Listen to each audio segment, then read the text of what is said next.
Welcome to another episode of Hobbies My Wife. Today we're going to talk about a 7th edition Call of Cthulhu scenario that I wrote called Abracadabra.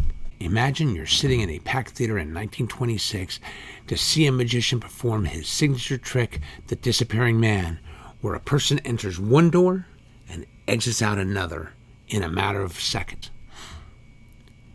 The audience is heckling him, so he pulls a volunteer out of the audience, a 6-year-old boy named Timmy Martin. Timmy enters in one door, but doesn't come out the other. And now the investigators have to find out what happened to him. And that's the premises behind Abracadabra, my first scenario for the Call of Cthulhu role-playing game. Today I want to talk about the scenario and what inspired it, the artwork, and why I set it in New Jersey, and how my own son became the most important character in the scenario. And don't worry, it's completely spoiler-free. It is a scenario set in 1926 New Jersey. The investigators are members of the New Jersey State Police in 1926, sent to a theater to investigate the disappearance and possible kidnapping of a 6-year-old boy named Timmy Martin during a magic trick. What begins as a kidnapping investigation turns into something far worse. The adventure was designed for 2 to 4 players and focused heavily on investigation and interviewing witnesses, following clues, and good old-fashioned police work. So why did I choose 1926 and not a modern-day scenario? Well, actually, it started as a modern-day scenario at a birthday party. But I decided that just wasn't working for me. So I made it a magic show at a theater. And I love the 1920s setting for Call of Cthulhu because that was the time of Lovecraft and where most of the Call of Cthulhu scenarios take place. It's my favorite era. You get prohibition, you get vaudeville, you get bootlegging, you get the rise of organized crime and stage magic. The 1920s was a golden age of magician. People generally wanted to believe in magic. That's what made it the perfect background for a scenario based on a child that disappears. Let's talk about the inspiration for the scenario. The biggest inspiration for this scenario was the Twilight Zone episode, Little Girl Lost. In this episode of Twilight Zone, season 3, episode 25 or 26, a young girl suddenly disappears from her bedroom. Her parents can still hear her voice.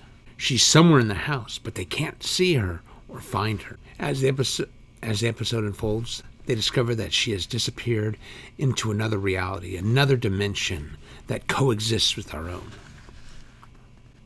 right there in her bedroom. What makes the episode feel so good is the hopelessness. The child isn't dead. She isn't kidnapped. She's right there. The episode transforms something innocent, like a child's bedroom, into something of cosmic horror. That concept fascinated me and made this episode one of my favorites. The idea of someone disappearing in a space between worlds is the foundation for this scenario. The second inspiration for the scenario also was, Scooby-Doo. The old original 1969, 1970 episode. I can't remember what episode it was, but all I can remember is the ghost or ghoul or whatever it was chasing our investigators throughout the house. And they would enter one door and exit out another. And that idea I just always thought was funny. Why New Jersey of all places? Most Call of Cthulhu scenarios take place in Arkham, Massachusetts, or somewhere up there. Well, I live in New Jersey, and I thought it would be a great place for a setting. But something other than the Jersey Devil, which, is synonymous with New Jersey and horror. The scenario takes place in actual New Jersey locations like Red Bank, New Jersey, Toms River, and Barnegat. It involves bootleggers, of course, prohibition, and the Carlton Theater is featured in it, and that is now known as, it's a real location known as the Count Basie Theater in Red Bank, New Jersey. The other reason why I chose New Jersey, because if you watched Boardwalk Empire, then you know bootleggers had a significant role in 1920s New Jersey. So let's discuss the investigators. All right, we've got 4 of them. One thing I really wanted was a scenario where the investigators were actually police officers.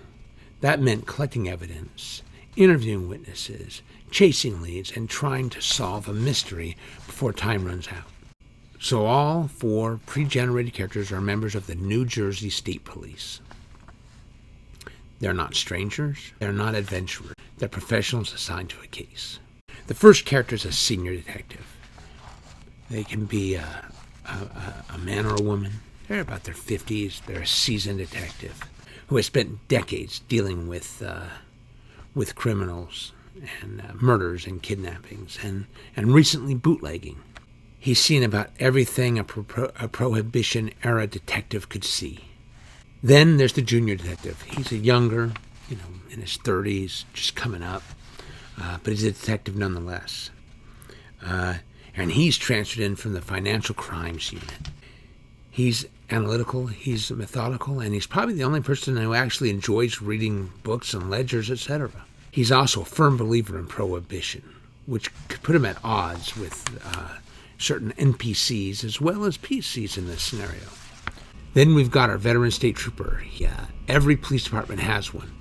This guy is an experienced police officer who spent years chasing down criminals and now in Prohibition bootleggers too. But Prohibition has taken its toll on him and has created some issues. He's the exact type of police officer who would rather solve problems with his fists than through a stack of paperwork. And then there's the young, new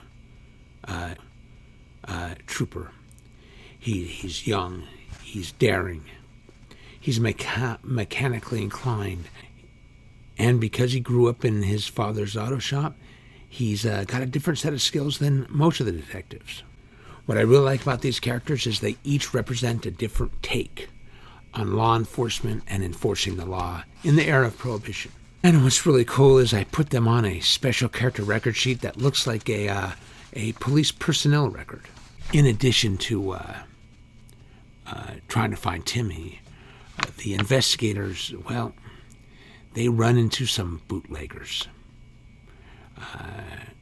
who want to also get the boy back. And the goals of the bootlegger don't always mesh with the police. So we have to deal with the bootleggers too. Let's talk about 6-year-old Timmy Martin. He was based off of my son. When I started writing this story, I needed a child who felt real to me. And nothing's more real than my own boy. So I looked at my son with all his curiosity and excitement and energy, and I based Timmy off him. I also used my childhood fear of getting lost, something I excelled at. Now, no Call of Cthulhu scenario would be complete without a monster. And Abracadabra has one. Don't worry, I'm not going to tell you what it is. That would ruin the fun. But let's just say, wherever Timmy is, he's not alone. And that's all I'm going to say about that, except tentacles. Lots and lots of tentacles. I did get a chance to play test it with my group of friends first, and they enjoyed it. But the real test came at Chaosium Con 2026 when I just ran a pickup game with 4 complete strangers who really enjoyed it a lot, gave me good feedback. But they had a good scenario, and I'm hoping you'll like it too. I want to talk about the artwork now. One of my favorite things about the scenario is the artwork. And the cover was drawn by Nyx Gowers. When I engaged her, I gave her my vision. At the time, I knew I wanted a marquee and a magic hat, but at the time I had a claw coming out of the hat. And as the scenario developed, I decided to change the monster, because Call of Cthulhu scenarios change as you're writing them. And the monster changed, so it changed to tentacles coming out of the hat. And she delivered exactly what I was looking for, and I'm really pleased with how it turned out. In addition, I also had Nyx draw the Mythos monster. We're not going to show that here. We're going to save that for the scenario, but let's say it's very exciting and very, very Lovecraftian. in addition, I needed maps. I needed a map of a house. I found a book of Victorian-era house plans that were in the public domain. I found the one I liked, and I gave it to a person I met who could do cartography, the drawing of maps and houses, etc. And this was Saga Mackenzie. And Saga took those maps and turned it into a house and added furniture and all the things needed for a scenario. And man, I'm really pleased with how those maps came out. There's a player's map and a keeper's map. And the keeper's map has all sorts of tricks that the investigators will have to encounter in the house. So that's Abracadabra, the story of a magician, a trick gone wrong, a missing boy, bootleggers, dangers, and a mythos monster. This is the first Call of Cthulhu scenario I ever wrote, so it's extremely personal. I hope you enjoy it. I'm hoping it becomes a hot seller. If you want to play the scenario, or you want your keeper to run it, the scenario can be found at the Miskatonic Repository on drivethrurpg.com, and it's available now. I hope you liked this episode of Hobbies My Wife Hates. It's unusual because it didn't involve painting miniatures. I hope to make future videos involving just role-playing issues, Call of Cthulhu, and etc. So if you like this video, please like and subscribe, leave comments, and play Abracadabra. Thanks, guys. See you later.